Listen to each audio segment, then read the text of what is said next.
गायत्री महामंत्र एक बार मेरे साथ दोहराओ। ओम भूर्भुवः स्वः तत्सवितुर्वरेण्यं भर्गो देवस्य धीमहि धियो यो नः प्रचोदयात्। परसों मेरे से बुराड़ी से रेनू बात कर रही थी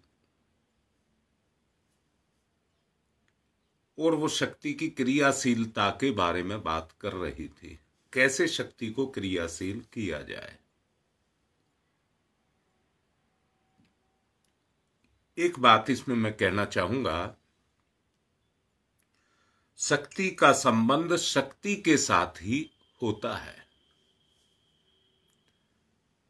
एक दृष्टांत आता है, ब्रह्मा जी ने जब इस सृष्टि की रचना की तो उसमें 84 लाख योनियां सबकी रचना की। सबकी अपनी अपनी विशेषताएं थी।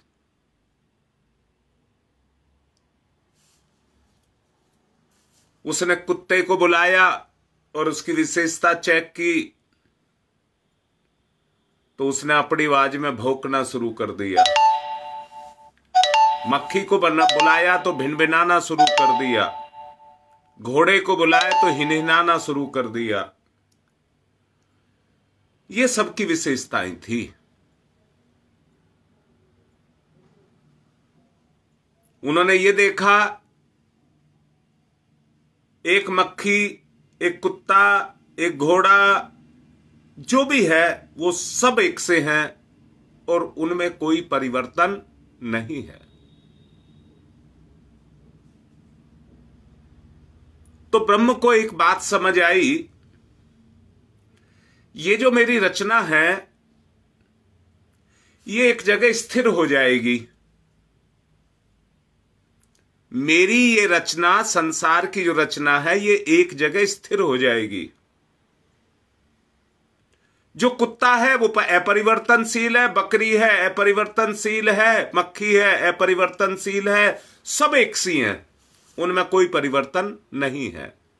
आम के पेड़, नीम के पेड़ सब एक से हैं, कोई परिवर्तन नहीं है। अब ये समस्या खड़ी हुई कि संसार का सृजन कैसे किया जाए। एक ऐसे प्राणी की आवश्यकता पड़ी जो इस संसार को चलाए, और ईश्वर ने अपनी शक्ति उसको दे करके, उनको तो वो गुण दिए, एक गुण दिया जिससे वो एक गुण पर टिके रहे, पर इस इंसान को बनाया, इसको सर्वगुण संपन्न बनाया। जब ये सर्वगुण संपन्न बन गया, देवता भी एक कारण से देवत्व को प्राप्त होते हैं कि उनका स्वभाव है सदा देते रहना, किसी से कोई स्वार्थ नहीं, बस उनका काम है देते रहना। अब यहां मैं स्पष्ट करूंगा, एक पेड़ है, उसकी बहुत सारी डालियां हैं, खूब हरा भरा है, और आपके मन में उसको काटने की आई, वो चुपचाप कट जाता है। परंतु एक भी डाली आपने छोड़ दी तो उस पेड़ का काम है फल देना और छाया देना। एक भी बच गई तो वो फल और छाया आपको देगी। इसको कहते हैं देवता। जो कटने के बाद भी विरोध नहीं करता है, बदला नहीं लेता है, परंतु फिर भी अपने स्वभाव के अनुसार देता है, उसका नाम है देवता। परंतु ठीक इसके विपरीत राक्षस होते हैं, जिनका काम देना नहीं है, लेना है, खाना है, दूसरे की हानि पहुंचाना है। परंतु देवता और राक्षस दोनों ने देखा कि ये इंसान तो हमारे कब्जे में नहीं आता, मतलब राक्षस के भी कब्जे में नहीं आता। ये इतना समझदार होनहार है कि ये एक बार राक्षस को देख ले तो तुरंत उसको जान से मार देता है। इतनी विशेषताएं इसके पास थी। तो देवता और राक्षस कहने लगे, हम किसके लिए जिए और कैसे जिए। ना इसको देवताओं की जरूरत थी, ना इसको राक्षसों की जरूरत थी। ये अपने आप में पूर्ण था।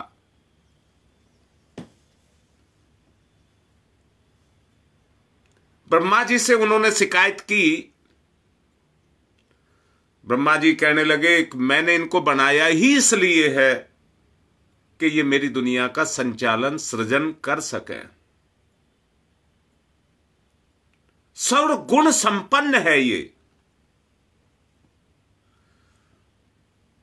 तो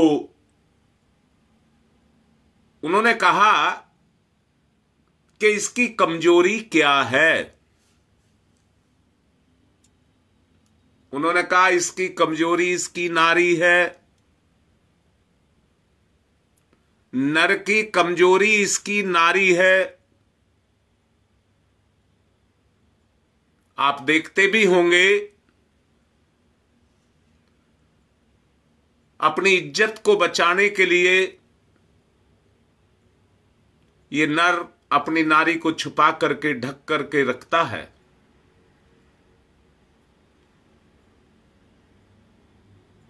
ब्रह्मा जी कहने लगे, जिस दिन ये कमजोर होगा तो ये कमजोर एक ही तरह से होगा, जिस दिन इसकी नारी इसको कमजोर कर देगी उस दिन ये कमजोर हो जाएगा।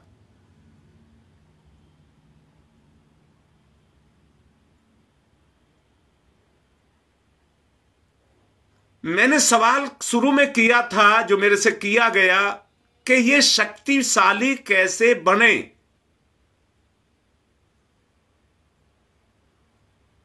ब्रह्मा जी ने तो ये कहा है, इसके आगे पीछे और मध्य में ब्रह्मा है। बात को स्पष्ट करने के लिए उन्होंने बताया, जब पैदा होता है तो मां से पैदा होता है। मां अपने ऊपर कुछ भी झेल सकती है, पर अपने बच्चे पर कोई आंच नहीं आने देती। इसका विवाह होता है तो इसकी पत्नी इसके जीवन में आती है, जो इसको कुछ नहीं होने देती। फिर इससे बेटी जन्म लेती है, जो अपने पिता से अनंत लगाव करती है।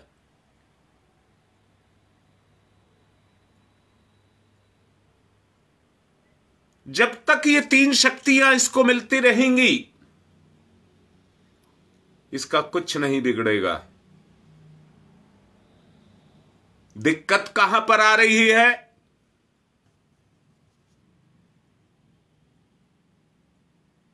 मां है, पत्नी है, बेटी है, तीनों स्तर पर दुखी हैं। मैं पूछता हूं, अगर नर का नारी सहारा है, आत्मीय भाव से, चेतना से, तो मैं पूछता हूं, जरा बताएं, एक पति अपनी पत्नी से अनंत प्रेम करे तो उसके सारे दुखों को मिटा देगा कि नहीं मिटा देगा? बोलो बेटा, मेरी बात पर बताओ। एक पुरुष में अपनी मां, अपनी पत्नी, अपनी बेटी के सारे दुख भगाने की ताकत है या नहीं है? और ऐसे ही बेटी के अंदर भी सारे दुख मिटाने की ताकत है या नहीं है?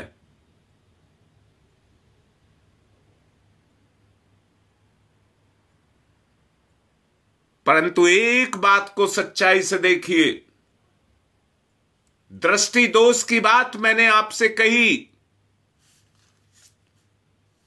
जब तक इसके अंदर दृष्टि में दोष है,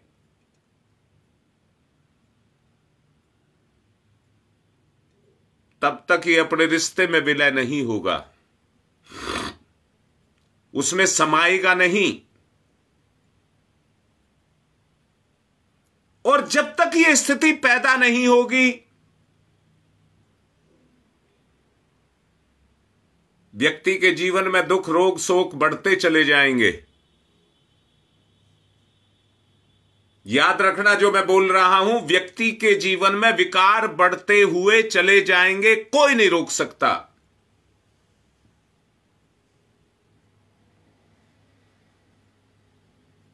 जब तक मानव को मानवीय नारी शक्ति मिलती रहेगी, तब तक वो व्यक्ति अजय रहेगा, अमर रहेगा। उसके लिए कुछ और कर सकने की आवश्यकता नहीं है। बेटा, मैं सबको ललकार रहा हूं, अगर किसी नारी ने अपने पुरुष को और किसी पुरुष ने अपनी नारी को गिरा दिया, तो उससे बड़ा नर्क कोई नहीं है। उससे बड़ा नर्क कोई नहीं है, कोई नहीं बचा सकता। और वो नर्क कहां है? हमारी दृष्टि में। वो नर्क हमारी दृष्टि में है। अगर हमारा दृष्टि दोष शाप हो जाए,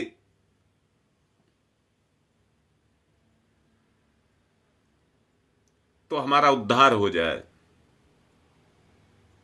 ऐसा एक प्रसंग भगवान राम के सामने भी आया था। मेघनाथ ने इतना भयंकर युद्ध किया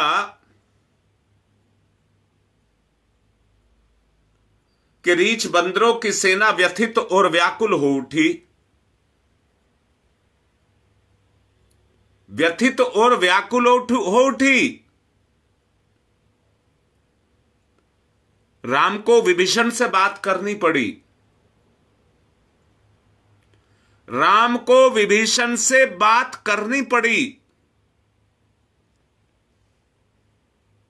विभीषण ने बताया, मेघनाथ अपनी पतिव्रता और साध्वी पत्नी सुलोचना की शक्ति से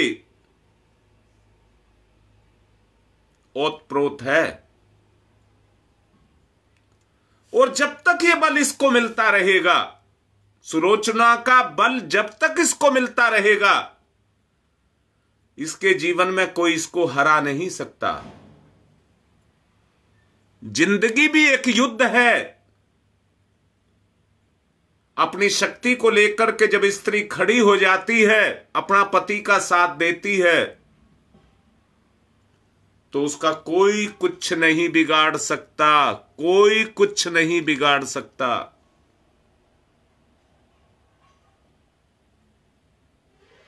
स्त्री शरीर से युद्ध नहीं करती है। वो वीरांगनाएं तो कुछ गिनी चुनी हुई हैं। प्रभु ने ये गुण केवल पुरुष को दिया है।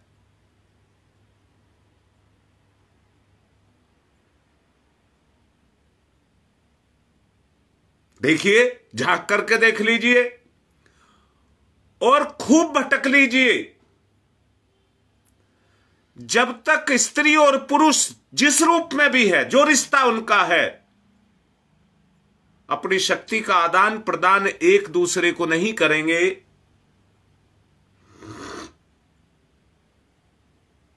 तब तक वो इसी तरह भटकते रहेंगे। पुरुष के लिए स्त्री से बढ़कर के कोई ताकत नहीं है। नारी जो सौहार्द, विश्वास, सेवा का प्रतीक है, उसी के कारण वो सर्वशक्तिमान है। जिसकी पीठ पर मां का, स्त्री का हाथ हो, वो अविजित सफलता को प्राप्त करता हुआ आगे बढ़ता हुआ चला जाएगा जीवन के क्षेत्र में। किसी भी समाज की सामाजिक, सांस्कृतिक और आध्यात्मिक अगर उन्नति होती है, तो उसमें नारी का हाथ है। इतिहास पुराण को व्यापक परिप्रेक्ष्य में देखने से यह पता चलता है कि नारी के अंतस में मात्र तत्व जो निर्माण और नेतृत्व की शक्तियों को रखता है, पुरुष का शारीरिक, मानसिक, भौतिक और आध्यात्मिक विकास इसी से वो करती चली जाती है। प्राणी मात्र के दुख दर्द को समझने और स्वार्थ को परमार्थ में ढालने की जो ताकत है वो नारी में है। अगर ये नहीं है तो वो नारी ही नहीं है।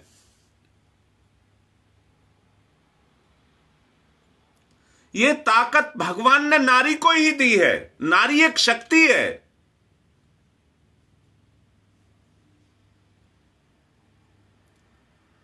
अगर स्वाभिमान से सिर ऊंचा उठा करके पुरुष को चलना है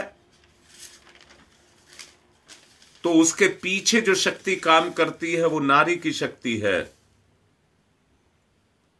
इसलिए हे मनुष्य, यदि उच्चता को धारण करना चाहते हैं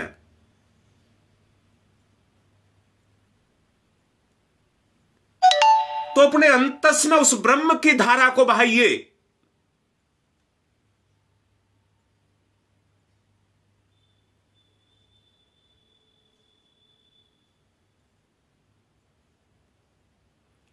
अगर वो चीज आपने विकसित कर ली,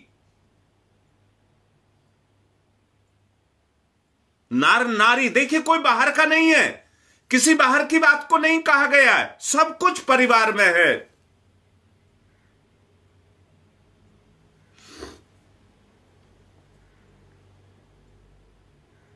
अगर इधर उधर आदमी भागता फिरेगा तो जो स्थिति आज पैदा हो रही है वो ही पैदा रहेगी।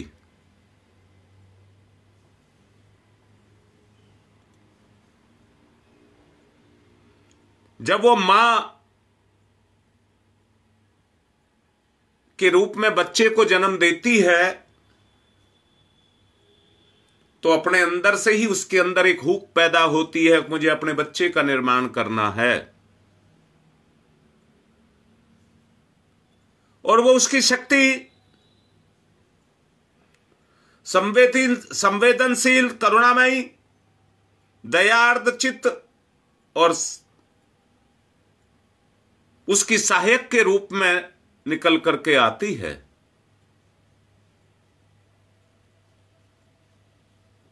देख लीजिए, ये व्यवहारिक ज्ञान है। मैं तो एक बात कह करके आज की बात को पूर्ण करना चाहता हूं कि कहीं बाहर नहीं जाना है। आपस में पति पत्नी ही दोनों मिलकर के अगर ये समझौता कर लें कि हमें एक दूसरे का उद्धार करना है तो बात बन जाए। कहीं जाने की आवश्यकता आपको नहीं है। केवल अपने आप में जो भगवान ने जितना आपको दिया है उतने ही में ही अगर आप अपना उद्धार कर लें तो ठीक होगा। पूर्व दिशा, स्वर्णिम सूर्योदय।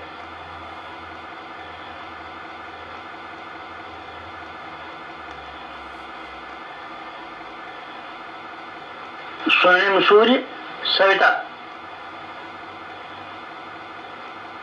गायत्री का प्राण सविता।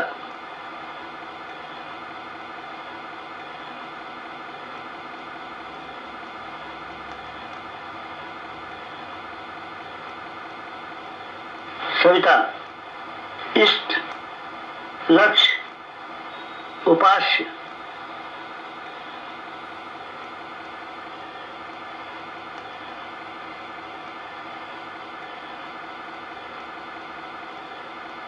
सविता प्रकाश, ज्ञान, प्रज्ञा।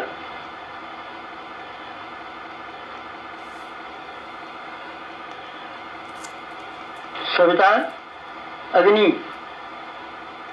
ऊर्जा, ब्रह्म शक्ति।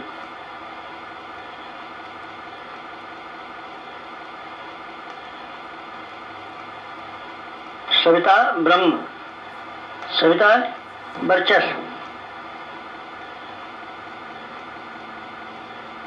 ब्रह्म वर्चस सविता।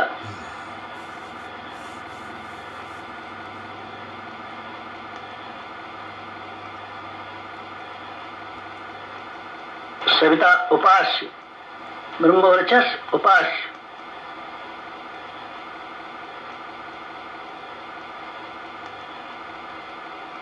एकत्व अद्वैत, साधक का सविता को समर्पण।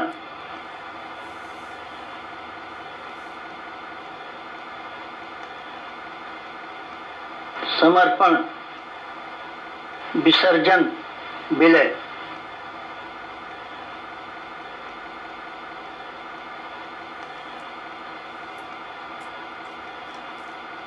साधक सविता एक,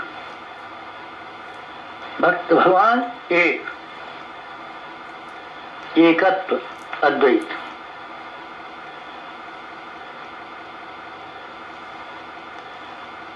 कुंडलिनी जागरण, कुंडलिनी जीवनी शक्ति, कुंडलिनी अंतः ऊर्जा, कुंडलिनी प्राण विद्युत, कुंडलिनी योगाग्नि,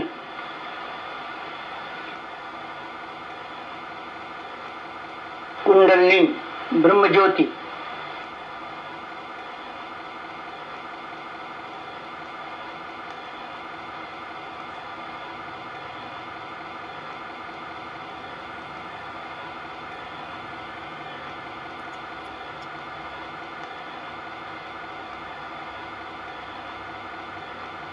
सविता शक्ति का कुंडलिनी क्षेत्र में प्रवेश,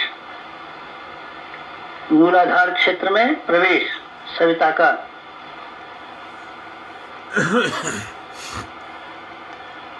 प्रथम चरण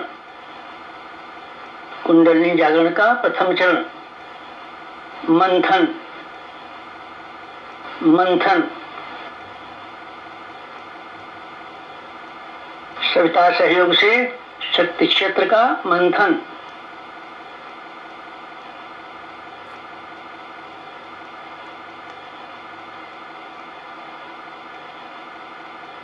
मूलाधार मंथन,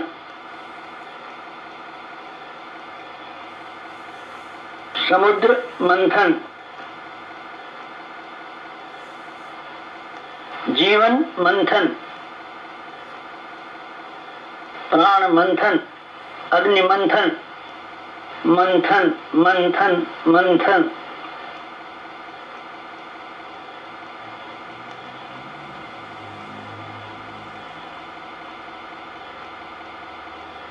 मंथन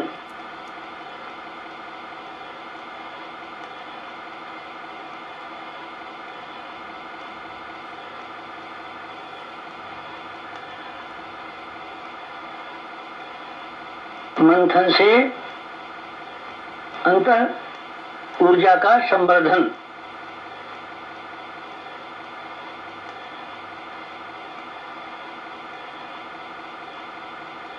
अग्निशिखा प्रज्वलन, जीवन ज्योत जागरण।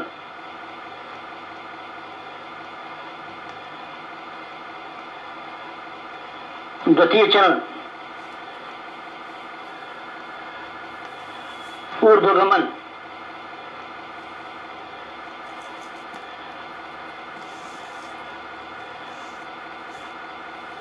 ऊर्ध्वगमन सविता सहयोग से जागृत शक्ति का ऊर्ध्वगमन।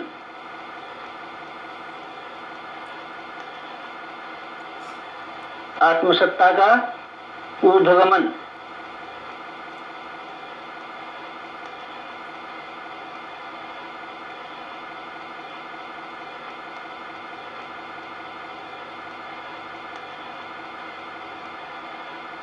कुंडलिनी का ऊर्ध्वगमन।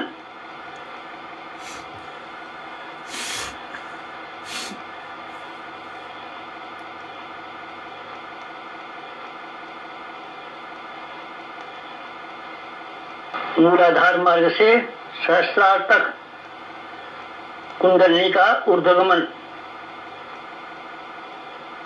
मेरुदंड मार्ग से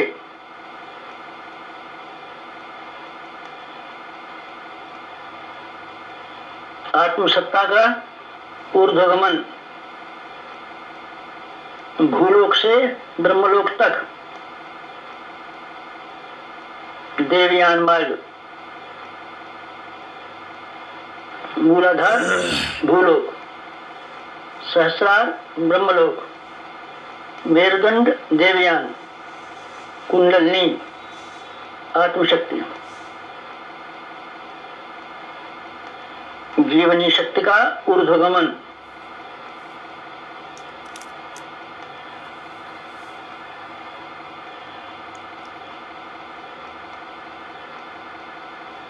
उत्थान,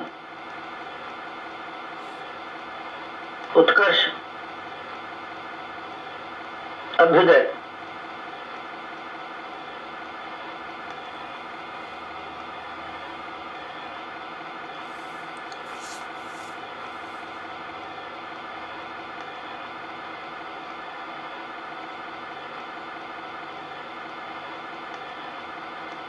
ऊर्ध्वगमन, कुंडलिनी जागरण।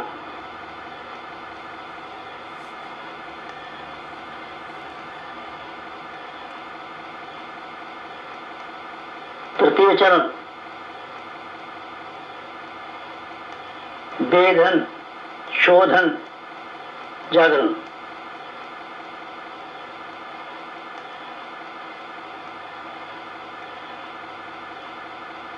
सविता सहयोग से षटचक्रों का वेधन,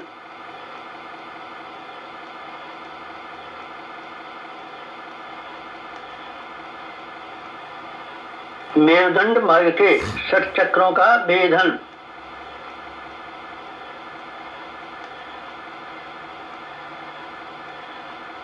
प्राण विद्युत से शक्ति स्रोतों का उत्खनन,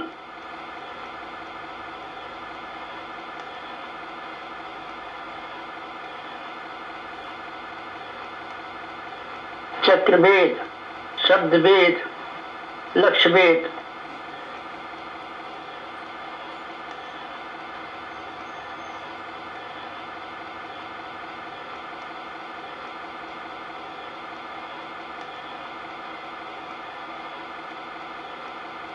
वेधन, शोधन, जागरण, षटचक्रों का जागरण।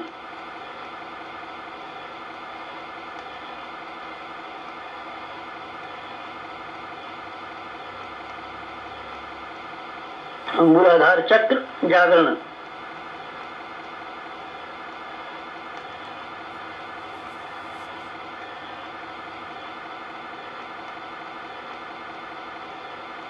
स्वाधिष्ठान चक्र जागरण,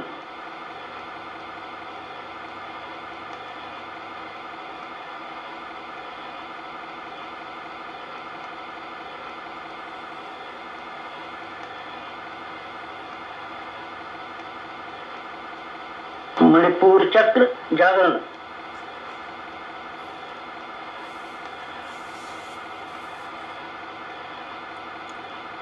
अनाहत चक्र जागरण,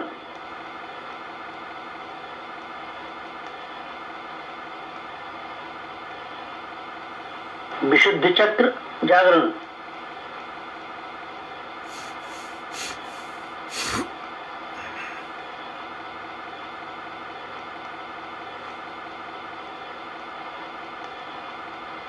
आज्ञा चक्र जागरण,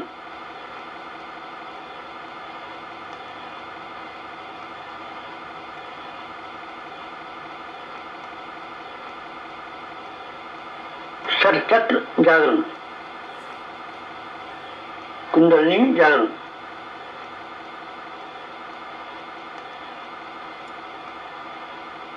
चतुर्थ चरण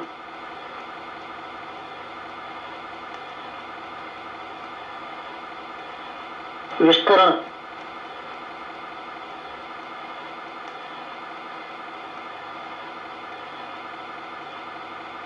सविता सहयोग से योगाग्नि का विस्तार,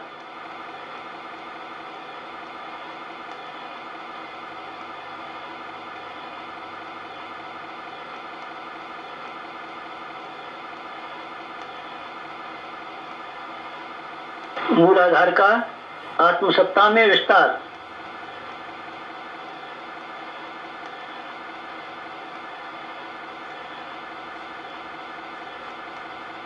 आत्मसत्ता का विश्व सत्ता में विस्तार, ब्रह्म सत्ता में विस्तार।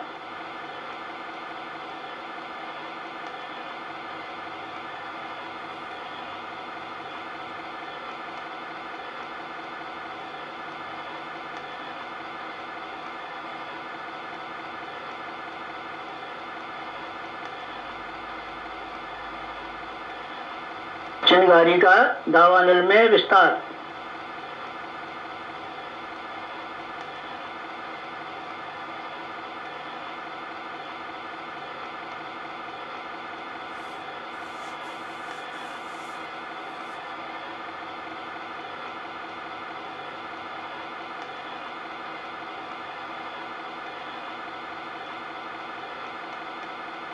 ज्योति का ज्वाला में विस्तार।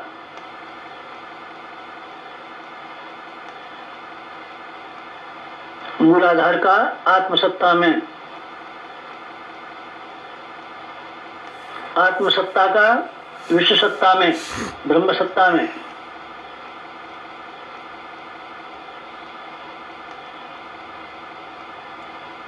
चिंगारी का दावानल में,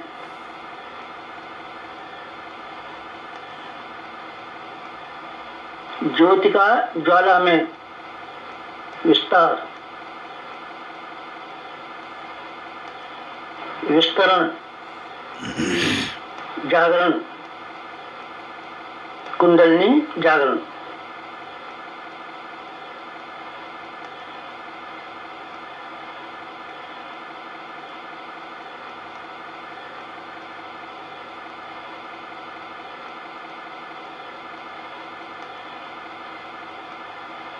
पंचम चरण, पंचम चरण कुंडलिनी का परिवर्तन,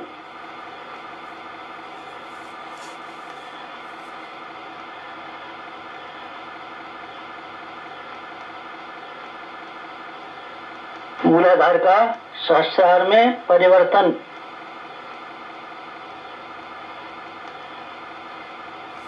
साधक का सविता में परिवर्तन,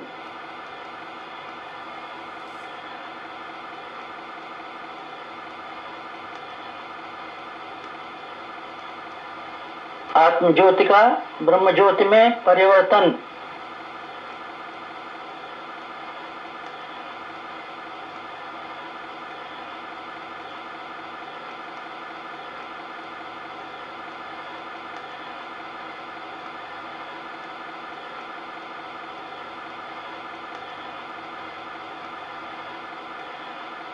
क्षुद्रता का महानता में परिवर्तन,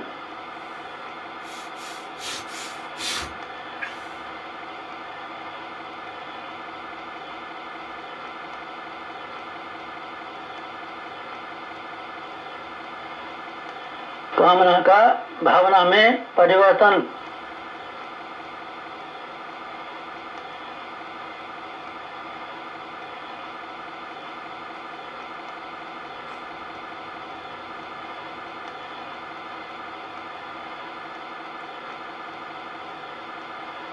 वियोग का संयोग में परिवर्तन,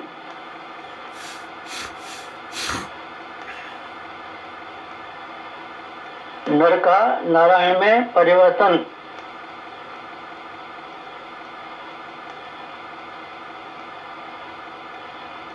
मूलाधार का सहस्रार में,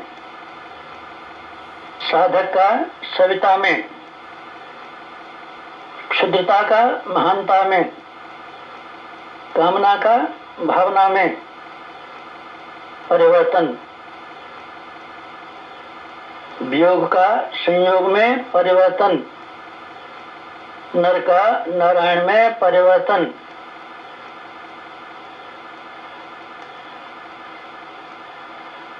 परिवर्तन, संवर्धन, जागरण, कुंडलिनी जागरण।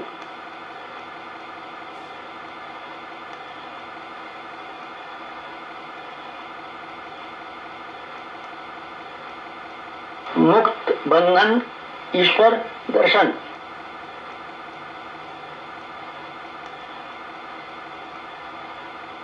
कुंडलिनी जागरण, जीवनी शक्ति जागरण, अंत ऊर्जा जागरण,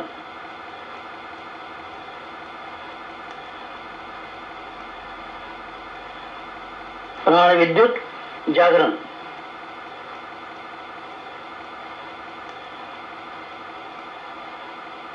योगाग्नि जागरण,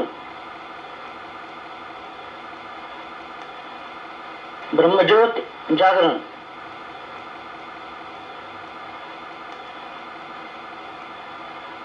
कुंडलिनी जागरण, महान जागरण, आत्म जागरण।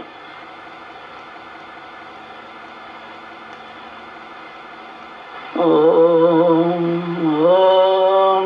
तमसो मा ज्योतिर्गमय, तमसो मा ज्योतिर्गमय, तमसो मा ज्योतिर्गमय,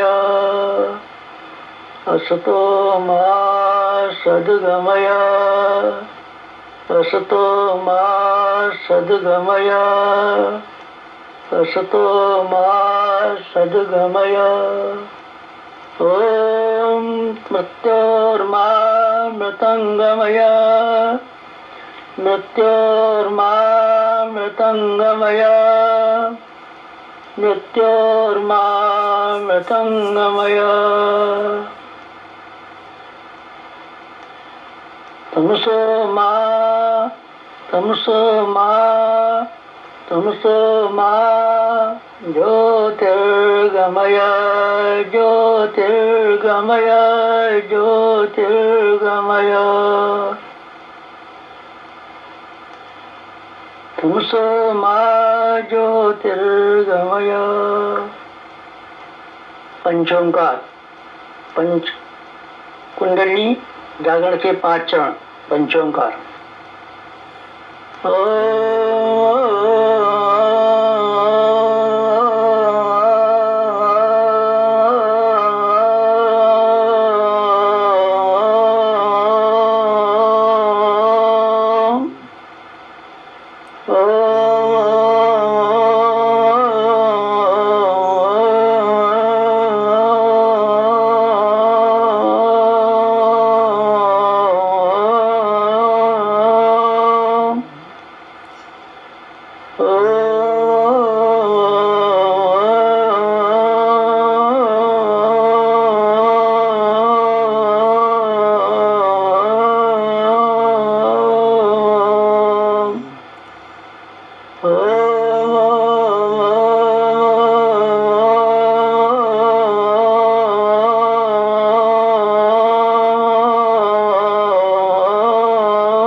समाप्ति शांति, समाप्ति शांति, समाप्ति शांति, समाप्ति शांति, समाप्ति शांति, समाप्ति शांति।